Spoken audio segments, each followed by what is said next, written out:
My name is Tony, and this is Every Frame a Painting. The most basic thing we have in film grammar is probably this: shot, reverse shot. Nearly everything you watch is going to be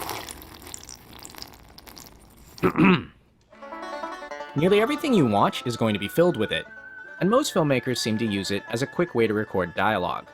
Keep the actors still, use multiple cameras, shoot 10 takes, and then make decisions in post. But I think shot-reverse shot is still powerful when it's done precisely. And a good example of that is the work of Joel and Ethan Cohen. We thought you was a toad.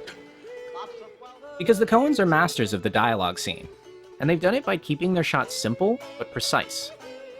Can I share something with you? So today, let's reconsider shot-reverse shot. What can we learn from the way the Coens use it? But let me ask you a question. Would an imbecile come up with this? One of the first things you notice about the Coens is that they like to film dialogue from inside the space of the conversation. And that means the camera is usually in between the two characters, so that they each get separate shots. Do I make myself clear? In other words, they shoot a lot of singles. I'm sorry, I wasn't listening. Other filmmakers, like Paul Greengrass, prefer the camera behind the characters, usually on a very long lens, so you feel like you're spying. I want to know what happened. What happened? Jason Bourne happened. You got the files. Then let's cut the crap. The Coens and Roger Deakins don't do this. In fact, they film almost exclusively on wide lenses. Well, I've got a very strong feeling about lenses, and personally, I'm sitting here talking to you, and you're filming me from over there on a shoulder and probably a single, where I'd rarely do that, because I think, you know, the camera wants to be, to me, I would shoot singles inside here. And if you do this, switch to a wider lens and bring the camera closer, it feels like... It's different, right? You know, it's a sense of presence. You're right there with somebody supposed to be.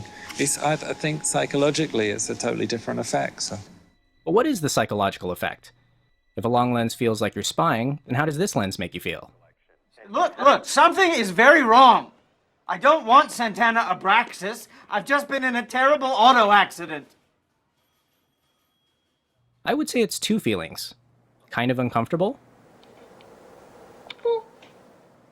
and kind of funny. And it fits.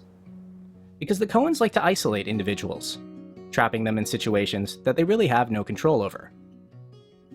And because the lens is right here... Now, we had a deal here. A deal's a deal. Is it, Jerry? You asked those three poor souls up in Brainerd if a deal's a deal. You're trapped with them. The other effect is visual. The Coens shoot mostly on a 27 or 32mm lens, and they often push in to exaggerate some part of an actor's face. Frank Raffo, my brother-in-law, was the principal barber, and man could he talk. Using wide lenses doesn't just exaggerate the face, it also exaggerates forward camera movement, like dollying into a close-up. Also a sense of action, like if I bring my hand closer or further from the camera, the widening of the lens is going to have much more effect. And even if I'm shifting like this, maybes don't make it so. It's going to feel more live, more edgy. What? Are you kidding? We got us a family here. But the third effect of shooting singles this way is environmental. Shots like this have a nice balance between the character and everything around her. I'd be very surprised if our suspect was from Brainerd. Yeah. And it helps us get a quick read on very minor characters. Think about how well you know this woman just from her clothes and her workspace. We can't give out no information. But what really distinguishes the Coens is the rhythm of their editing. We depressed the stock to the point where we can buy 50%. 51, not counting the mezzanine. It could work. It should work. It would work. It's working already. Many people think the rhythm comes from their dialogue, but the rhythm is actually nonverbal.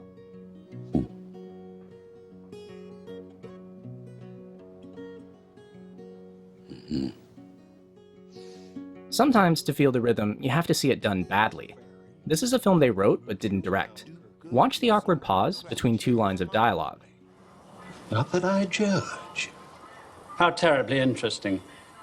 But is there a tournament of some description with various rowdy goings-on? It just feels off.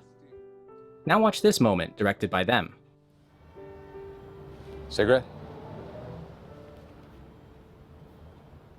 Right. And this rhythm is what underlies so many of their scenes, and it's how they find the nonverbal moments that other directors don't look for.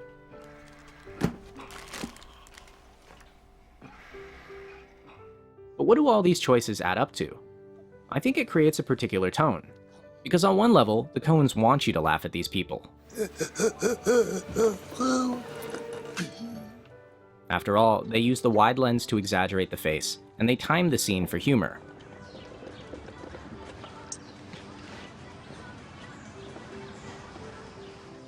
But on another level, the Coens want you to empathize with these characters.